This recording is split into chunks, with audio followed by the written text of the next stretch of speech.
Okay, so this is Chapter 3 of the rank attempt here. Jumping right into Arena. There's actually a lot of Arena at the very beginning here. About 20 minutes worth. I'll probably make the first 2 YouTube episodes entirely the Arena, so if you just want to skip straight to the action, feel free to boot right into episode 3. There may not be a lot of commentary about the Arena, because oftentimes there's not a whole lot worth saying, but every once in a while I'll chime in. We get to see our first couple of promotions here, though. Lex right now, and down the road, the Social Knights. This Arena, aside from a few instances, I actually do in what might be called proper Arena fashion, which is basically one unit taking the Arena by storm and none of the what you've seen me typically do, switch back and forth between different combatants. The fact that most of the people are able to use the Elite Ring and are passing it around contributes highly to this. Because if you have somebody who's capable of defeating an Arena opponent Elite, you don't want to have them waste that when they're not Elite. So you have a few units that you can use to buffer your random numbers, those being people who are already capped like Ethlin, or those who already have Elite like Lex,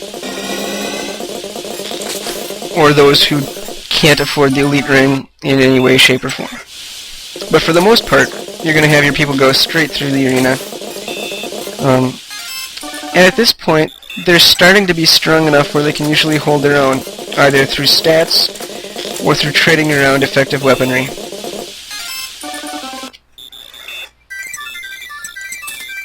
So we just had Jamka go through first. Levin needed a tiny bit more gold, but now he's got the Elite Ring, and he'll be going through. Levin is a monster in the Arena, so he'll be doing fine.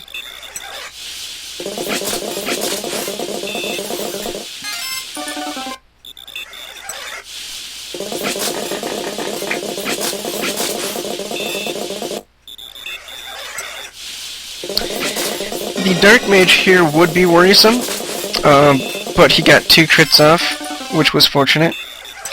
The Dark Mage has weapon triangle advantage over all of my other mages, which is the reason why Ozzel, for instance, can't make it past.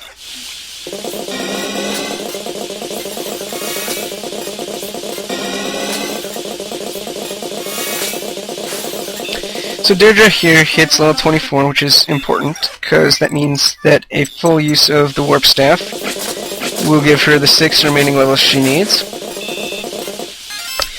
So she's going to stay behind, well, because she can't leave the castle, and she'll just be warping Sylvia, who will dance her, so that she can get those 10 warps in a timely fashion. She'll cap her level, and then I can seize and proceed with the rest of the chapter. Little sneak peek of what's to come there. So, for the moment, you'll notice that I'm sending through mostly people who do not use swords. And the reason for this is I wanted to get all of that out of the way before I had to leave the castle with Ira so I could pick up her hero sword and pass it around.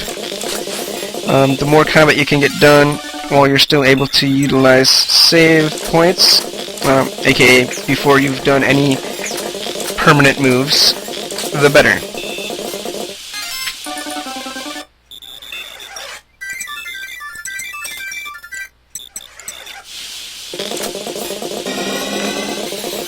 Okay, I think for the moment I'm out of pertinent things to say, although as more things happen, I'll be popping in and out with additional comments.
Okay, so the reason Lex is repairing all this stuff there is so that he won't waste money by this final arena fight. It's also why he goes in and repairs there, so he only wastes like 200 gold after the chapter completion money is handed out.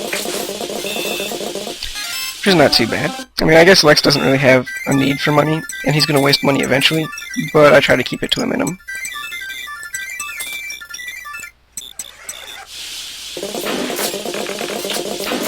Now, in retrospect, I should have perhaps held off on using Elite on Ozzel with this arena, because he can't clear it, saving the money for the next arena, which, as I'm going through currently, it looks like he doesn't have any troubles making it through. But perhaps the only reason that he doesn't have troubles making it through is because of the levels he managed to get here. Hard to say.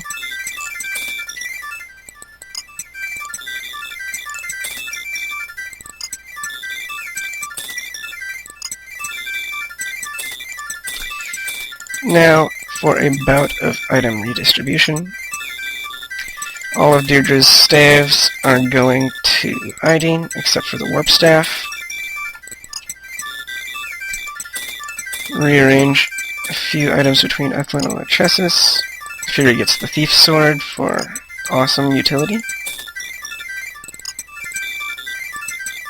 And I do something that's perhaps a little silly, is I get a few levels here in with Sylvia with the Elite Ring.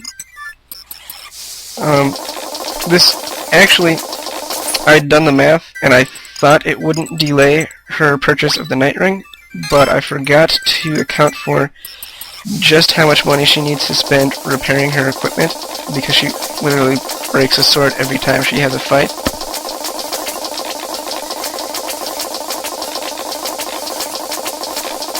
But it turns out that I'm not too greatly hindered by the loss of the Night Ring on her in Chapter 3.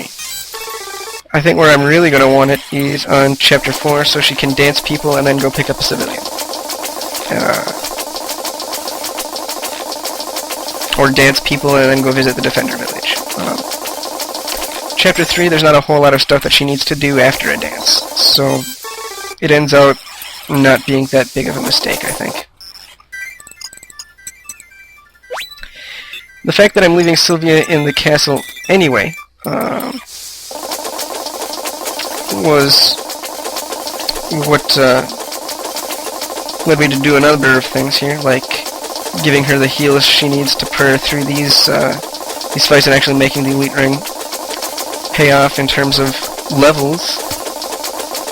And it also allows her to dance Ira after she comes back in after this jaunt out to receive a present from Lex. Now I could have just as easily had Holland give her the sword, but neither of them are any real competition to Noish, because he's got a great head start based on the amount of adjacent